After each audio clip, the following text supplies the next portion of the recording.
Hello and welcome back to Speed Demon Painting. Today we are taking a closer look at the June releases for Dystopian Wars from Warcradle Studios. This month sees the release of two new boxes for the game, the first one being the Aronnax Colossus squadrons coming for the Enlightened, and also the Alliance Levant support squadrons are being released for the Alliance, which is the French sprue that was seen first in the Vauban set from last month. Now the first box is the Aronox colossi, like I said, and it seems like there's three models incoming, made nearly completely out of resin, as far as I can tell from these renders. And yeah, they do kind of look like the Cheyenne Subnautical box that was released a bit ago, and that Cheyenne really is a massive model. So if these three are that same size, that's going to be, yeah, a bit of a chunky addition to your force. And to give you a bit of an idea of what I think the size will be like, this is a size comparison video that I once posted up on the Sturginium Lounge on Facebook. And as you can see, that Cheyenne is pretty much as big as the big flagship for the French, the Couronne. Now, I don't think these models will be quite as big, because as we can see, it sort of stops and you get a bit of a front end here when we look at these models. So I imagine that this is roughly the same size as the tail end of the Cheyenne, and then this ball joint with that big maw being attached to the front of it. So I reckon the model would come up about midway through that first that first submarine unit that you can see here where my cursor is moving. So that's still big though. That could be roughly the same size as one of these independent large battle cruisers, heavy battle cruisers, so definitely that doesn't look like a small model to me. And the fact that you're getting three of those models kind of reminds me of the Ika Colossus battle set that was released for the Empire, but you're actually getting three of these resin monstrosities in there, so that's really cool. Now the blog goes on to describe these big mechanical constructions as things that lie immobile at the bottom of the sea and just only come up when they are called upon to do so by some of the larger Alliance main ships calling them into action. And as you can see, there are some very cool close-up shots of these as well. I do like the one that is sort of phase down in there to give you a bit of variation. And it seems that the ones that have these big gaping maw aimed towards the front either have one with a tail end that sweeps to the left hand side, or the other one being one with a tail end that goes to the right hand side. So I imagine that you can play around a bit with the assembly of those models. Now looking at that maw itself, it's a shame that we don't get a frontal shot for this one, because it does look like there is a weapon system in there that kind of reminds me of a heavy particle beamer, but I'm not sure if that's going to be the weapon system that they come equipped with. It definitely does remind me of the weapons that the small submarines from the Cheyenne box have as well though, and there's a bit of a teaser for that as well in the Orbat, the current Orbat for the Enlightened.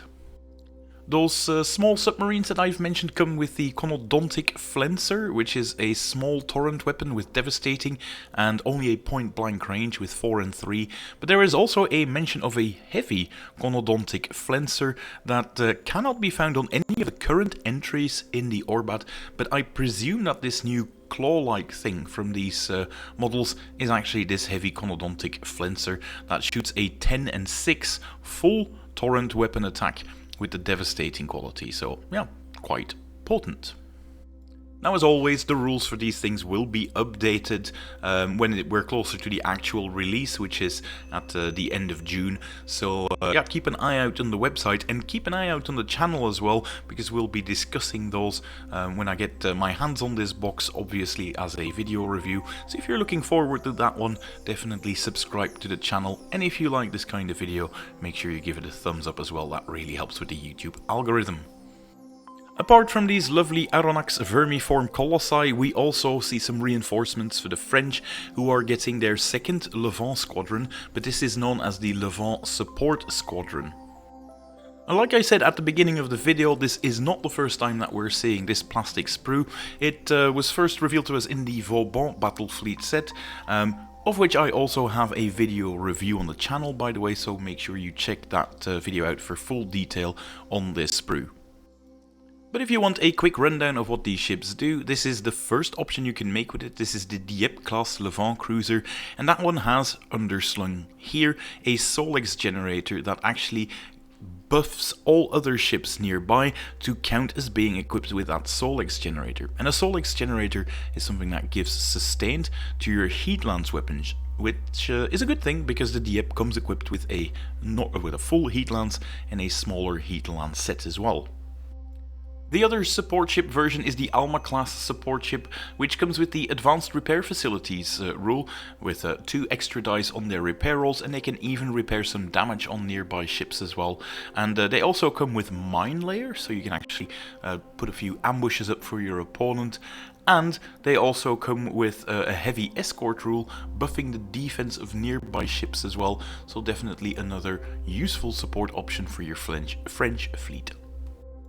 And the third logistics ship, if you will, the buffing ship, is this one, the Gascony class. It is the supply ship. The Gascony also is able to drop mines, so you're not losing out on that one.